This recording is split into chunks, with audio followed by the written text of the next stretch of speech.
Welcome to the second episode of the Debt Killer Podcast. I'm your host, Larry White. So who is the debt killer? That would be bankruptcy attorney Jeffrey West. Jeff practices in Oklahoma and brings his 10 years experience as a bankruptcy attorney to our show. Jeff, what's the topic today?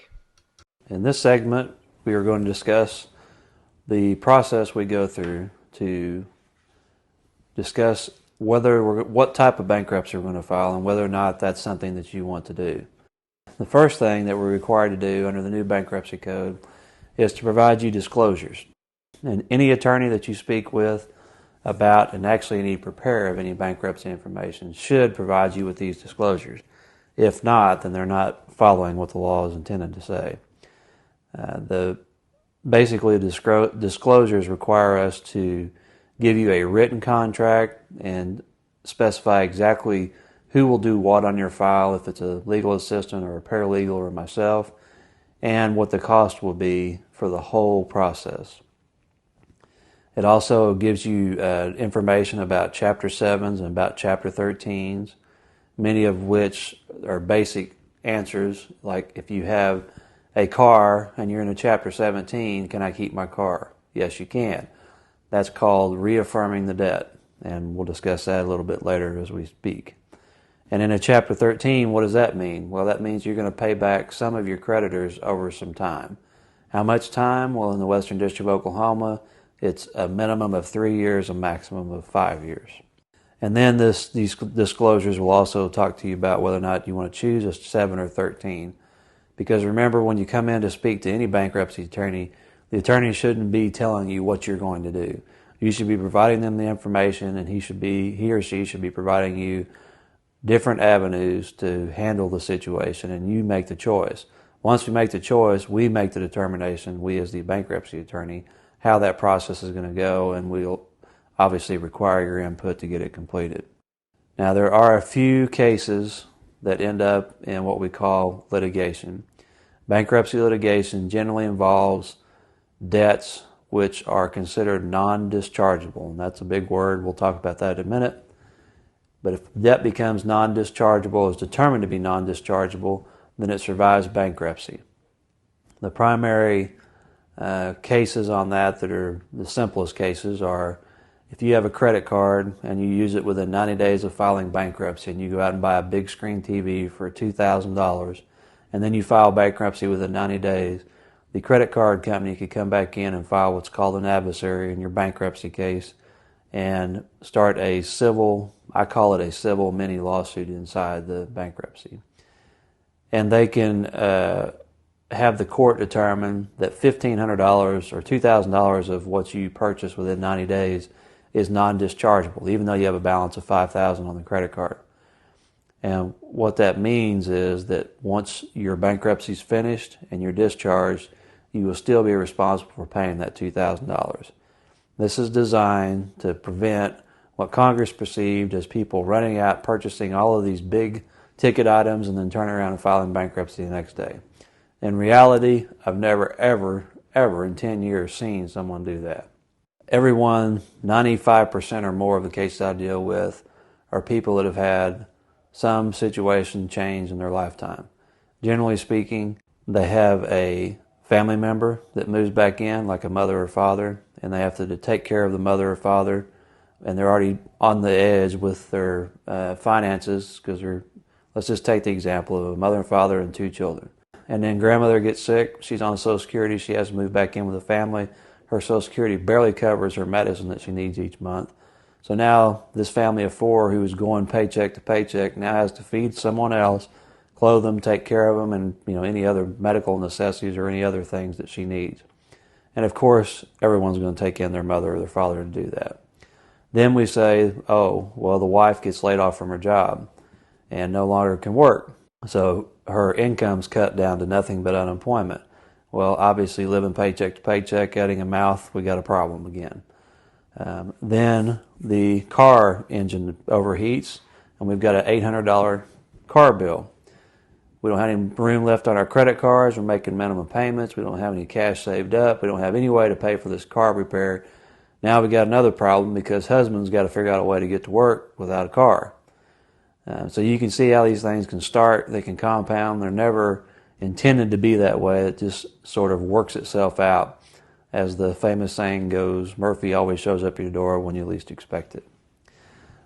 So once you receive the disclosures, then we ask that you fill out a 2-page packet. And that packet basically tells me who you are, where you live, who your spouse is if you have a spouse, where both of you are employed, tells me a little bit about your living situation for your house or rent, tells me about what automobiles you own or don't own that have been repossessed, tells me about your credit cards, medical bills, if you're being sued, if you had any repossessions, if you have personal loans, payday loans, and lastly, if you've ever filed bankruptcy before. Then the second page includes information about your monthly income and your monthly expenses.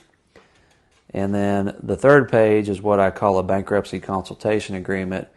And it says that you're not hiring me to do a bankruptcy. I'm merely giving you the disclosure required under federal law, and you've received those disclosures, and you're disclosing information to me to help make a determination what type of bankruptcy we're going to file. Now, in with the way I file my bankruptcy cases, I request a credit report.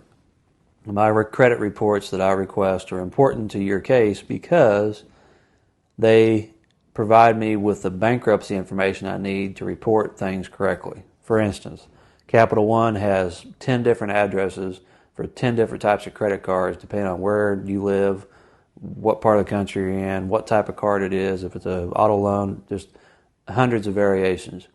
When you file bankruptcy, there is a bankruptcy department at Capital One. The only way, the best way, fastest way to get that address is to pull a credit report on you through the bankruptcy software that provides me with that information. That does two things. One, it gives me correct information about what your balances are and what the card's about and what the security is. And two, it gives me the reporting address so that I can ensure that when we file the bankruptcy and you go through this whole process and this whole ordeal, that when you receive your discharge, it's reported correctly to the creditor and you don't have to worry about it for the next 10 years trying to clean it up. So, and I have a basic information sheet that lists out 10, 11 things why it's important that we request your credit report. Everyone's entitled to a free credit report at, creditreport.org on a yearly basis.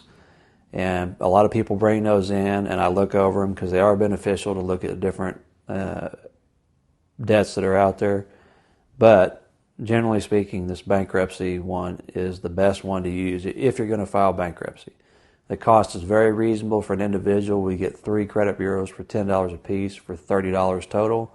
For 2 adults, we get 6 credit bureaus for $50. So for the cost, it's well worth your time and effort.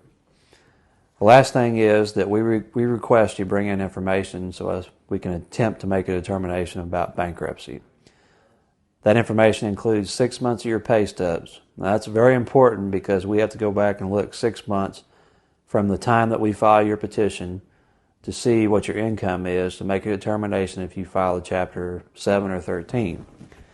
For instance, if you're going to file on May 1st of 2010, then we have to go back to November of 2009 and have all of your pay stubs. This step generally is the hardest for debtors to pull together because they don't generally keep all their pay stubs and they end up having to go somewhere to get a report to make it happen.